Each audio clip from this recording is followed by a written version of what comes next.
Hello and welcome to a brand new episode of The Lowdown. Today, I am absolutely delighted to be joined by the CEO of SoccerEx, Patrick McCreanor. Patrick, a big warm welcome to the show. Thank you. Appreciate you having me.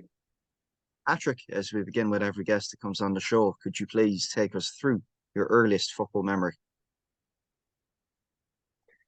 Wow, my earliest football memory, probably Liverpool winning the league and cup double in 1986, alongside the World Cup of 86, I think. Wow, 86. Who would have been playing back then? So Liverpool, my heroes were Kenny Dalglish, Ian Rush, Alan Hansen, Bruce Grobbelaar. That amazing team where Kenny Dalglish won the double in his first season as player manager, which you don't see anymore. But it was incredible to see him go from one of the best players I've ever seen to managing a team to win the double in his first season while he was still playing as well, which was incredible. And Mexico '86, I was 7 and mesmerised by Diego Maradona, who was my firm favourite from a global football perspective. And obviously, Diego Maradona, one name being there. I mean, he's been acquainted with an event you've become a little bit all too familiar with, and that's SoccerEx, Patrick. I mean, SoccerEx, it's been bringing the global football industry together in a unique commercial environment since 1996. For all of those listening that may not know a bit more about SoccerEx, could you please tell us about brand?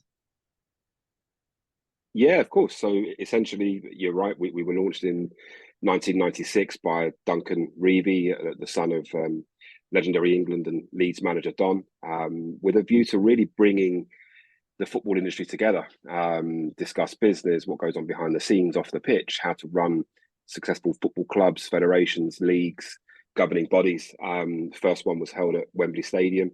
We'll be hosting our 50th event in Miami this November, which is pretty incredible. And yeah, it's always a brilliantly well attended event from FIFA right the way through the leagues and the pyramids of various league systems. But we see about 60 countries represented for each event. 600 or so professional football clubs come from around the world and listen to thought leadership, debate, panel discussions, all of those sort of things. And we have a large exhibition area of the event as well, where people that have a product or service that they would like to offer a football club come to exhibit their wares, so to speak. And yeah, it's an organisation that has been through turmoil during COVID. We're essentially an events business, and that was difficult. But we, like everybody else, pivoted and did some digital events to keep going and keep working. And then when we came back to Miami last year for what was our first physical event in 3 years, the reception was phenomenal. And actually, this year will be even bigger, which is pretty incredible. So even just looking at, we had 42 exhibitors, I think, last year, and this year we're on course to hit 84, which is fantastic, right? And a certain little Argentinian wizard ending up in Miami certainly hasn't hurt us. So we're thankful for that too. And I mean, you touched upon it there. This November, it's going to be the 50th event that would Yeah. have taken place in 21 cities. I mean, SoccerEx is it's pretty historic. I mean, it's happened in unique places such as Wembley Stadium, American and Rio de Janeiro. I mean, you touched upon one of the reasons there being a little Argentinian wizard, but what are the other reasons to factor into, I suppose, the exuberance or the excitement of having Miami as a host city for SoccerEx? Well, I think Miami, now we're based there with the new ownership group, and that's great. So we've got very close links and ties to the city. But I think if you look at the States in general, the obvious one is looking at the World Cup in 2026. So there's an obvious interest in growing a brand or a business in the Americas. But I think the MLS is doing some fantastic work, as are other leagues like the USL and NWSL. So I think if you look at our partners, people like La Liga and Serie A and CONCACAF all having a presence in Miami, or at least along the East Coast, and the Premier League based in the same area. I think you can see the growth is pretty obvious to the game in the Americas. It helps that you've got countries like Mexico that are very close by, and a huge South American contingent in Miami in terms of people that live there that bring their love of football to the city. And then we've seen an explosion into Miami as well, led by David Beckham and Jorge Mas and the management team at Inter. Messi is almost like the cherry on top of the cake, right? It's already huge in terms of the sport growth in the US and in Miami in particular. And yeah, he just adds that bit of razzmatazz to it, I think. And I think it's pretty cool as well to touch upon the circumstances in which you took the reins at SoccerEx, because if I'm not mistaken, you were once former attendee. Yeah, so I've my background is kind of commercial publishing and broadcasting, and when I ran a business called Sports Pro, which most people know as for their events now, it was just a magazine. But we launched Sports Pro and worked very closely with SoccerX to produce content. So they were clients of ours, and then I was a media partner and I was a delegate at a few different events. And I always loved it. You know, it combines my two loves, which is the commercial world and football. So it was always a business that I'd always really enjoyed being a part of in some way, shape, or form. So when the opportunity came to join nearly 4 years ago now, I had no plans to go back into a kind of corporate hot seat. I was happy living by the south coast in the UK, getting fat, doing the school run, and then suddenly this opportunity came along, and it was too good for me to turn down, I think. I mean, so I suppose we substantiated already. I mean, you've had a quite a rich history between yourself and SoccerX. I mean, combined with even a commercial background in the game of football itself. And you touched upon some of the reasons there is to factor into Miami's success as a host city. I mean, I suppose having one eye on the past and one eye on the future and seeing where the puck is going in terms of the growth of football within the US. I mean, post 2026, what sort of football climate do you envisage we will have in the North Americas? It's a really good question. I think the next 3 years are key to that, right? I think one of the things that has always been evident is that the word legacy is always thrown around, right? Whether it's Olympics, Euros, World Cup, whatever it might be, that a lot of the whole pitch from the beginning is we're going to create a footballing legacy or a sporting legacy. And if we're honest, I think to date that hasn't really happened. If you look at any major tournament, there's no real legacy to be spoken about, whether it's from an infrastructure perspective or economically or whatever. So I think there's a real challenge to make sure that that changes in the States, but they're certainly serious about it. And I think if you use let's say the Messi effect and that spirals, and you can create almost a new audience of potential players and fans, I think that's a huge part of it. I think it's a huge country, the US, right? So it's very difficult to emulate what happened in Qatar, for example, at the World Cup, and having everything pretty close by and being able to be involved in everything. It's not going to be like that. So there are challenges to make sure that each city and state have the same kind of MO to focus on the growth of the game. But knowing a lot of the commercial guys as I do, and the people that are running the leagues and competitions in the region, I think, or in the country, certainly, they're very serious about a real legacy beyond 2026. So the next 2 or 3 years are really key to that. The growth of the game is evident. It's the fastest growing sport from a playing perspective in the US by quite a long distance. I think I mentioned a while back, it's unearthed, or it's moved ice hockey from number 4 in the most played sports in the US, which I didn't think even that would happen.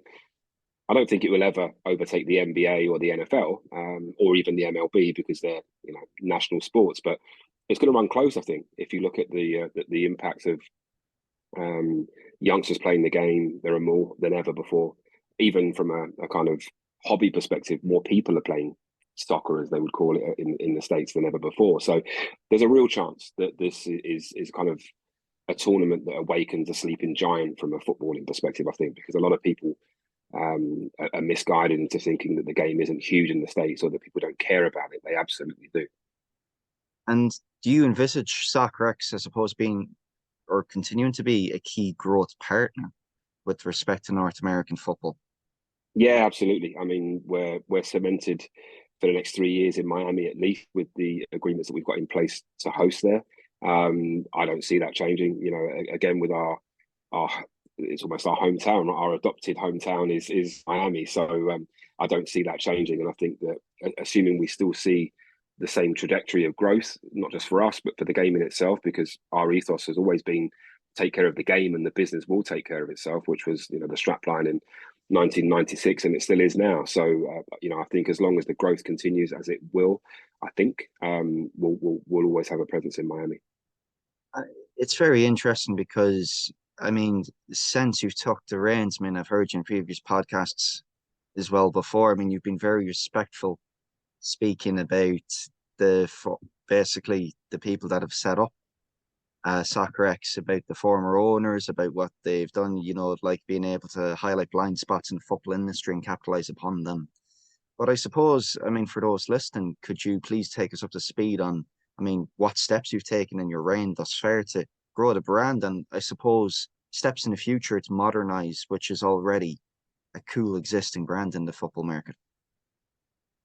That's always the most difficult thing to do in football is revitalize a brand, or not even revitalize, but build on something you already had. You say I'm respectful to the previous owners and the people that launched SoccerEx. Absolutely, I'm a traditionalist by football belief, right? So I'm a bit old school, and I absolutely respect the opportunity that it gave me too. If they hadn't have put that groundwork in, developed relationships all around the world, hosting events everywhere from the Middle East to Africa to Europe and the US before I came along, there would be no, Patrick McCreanor, CEO of SoccerEx, and maybe SoccerEx wouldn't even be here now.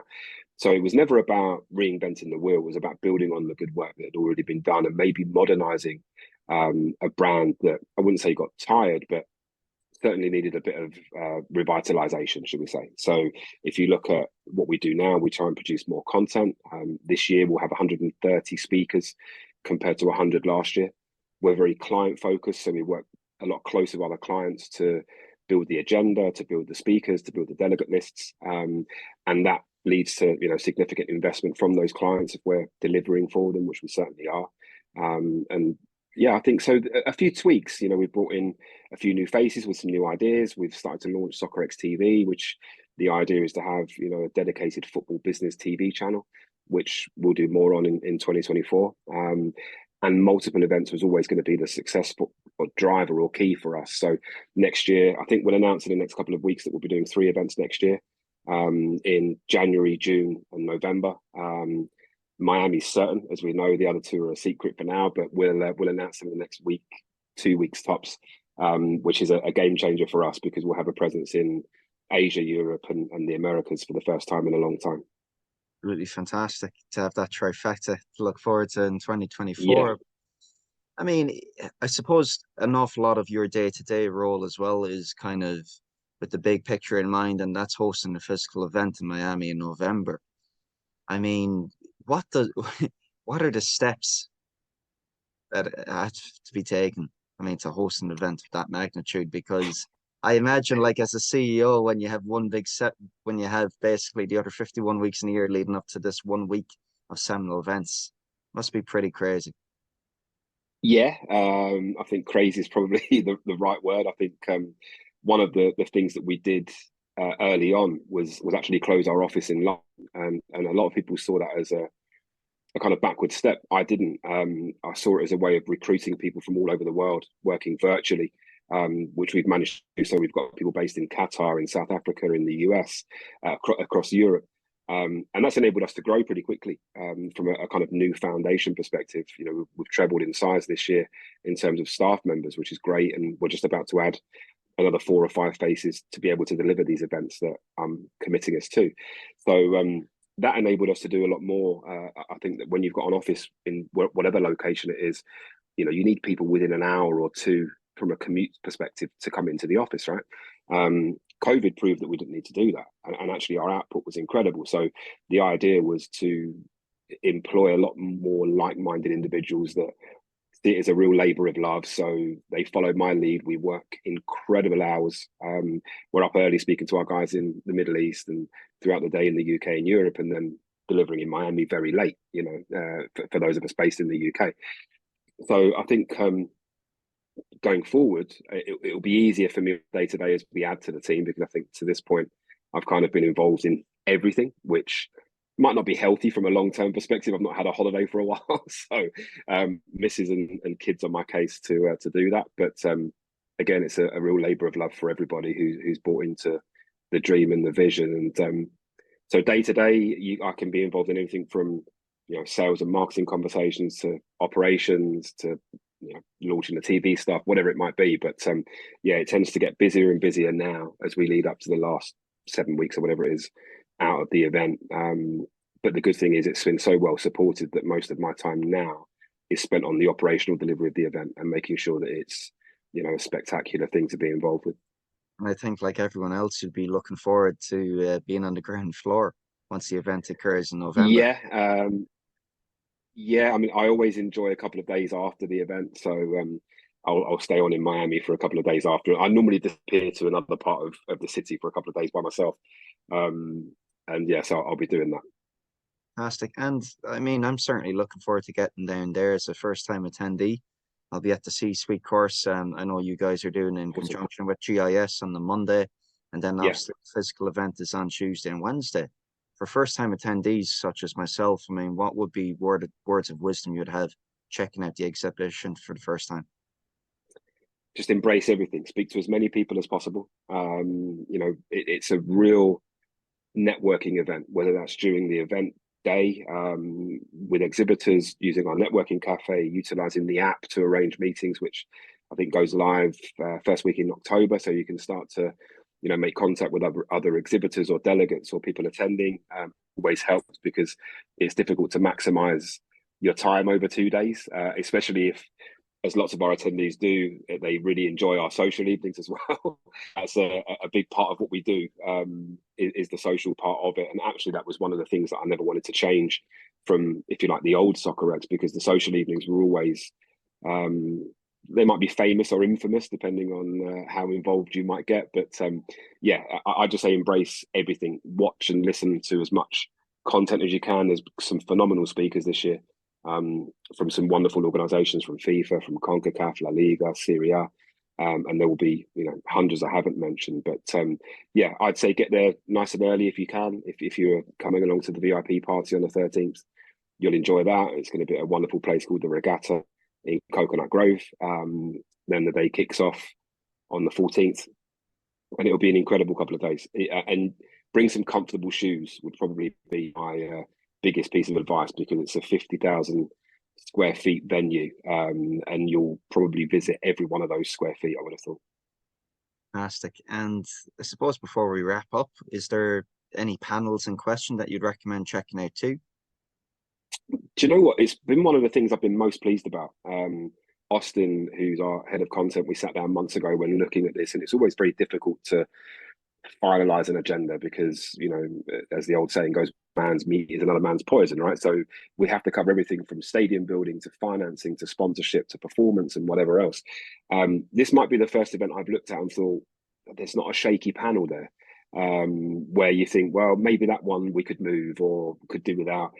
I don't think that's the case. I think part of the problem might be that it might be too good in terms of we've had to cut the panel length down time-wise from 45 minutes to 30 minutes to keep everybody involved, and to be able to cover the amount of topics that we'd like to. So yeah, I couldn't pick one or two, and I'd offend everybody else if I did anyway. So I'll sit on the fence there. Keeping your cards close to your chest, but typical Liverpool Yeah. fan. But as we wrap up on the pod, Patrick, I have to say, absolute pleasure to have you on. But as is closing tradition, I always ask the guest for their one bit of key advice for anyone listening that's slightly a bit inspired, that wishes to thread a similar path. Don't be outworked. That's it. It's as simple as that. I don't have an education to degree level even, but at 2021, when I realized that I wanted to be in the commercial world, I just worked harder than most. And that isn't one of those rubbish influencer type thing. I get up at 4 a.m. and I go to the gym and I have 8 eggs, and I'm not talking about that. I'm talking about going after what you really believe in, and just never letting it go is such a huge thing. Because you can get up at the same time as everybody else, you can have the same dreams, you can do whatever, but if you allow yourself to be outworked, you'll never be able to demonstrate how good you can be. Patrick, it's been an absolute pleasure having you on the show today. You too. Look forward to seeing you in Miami.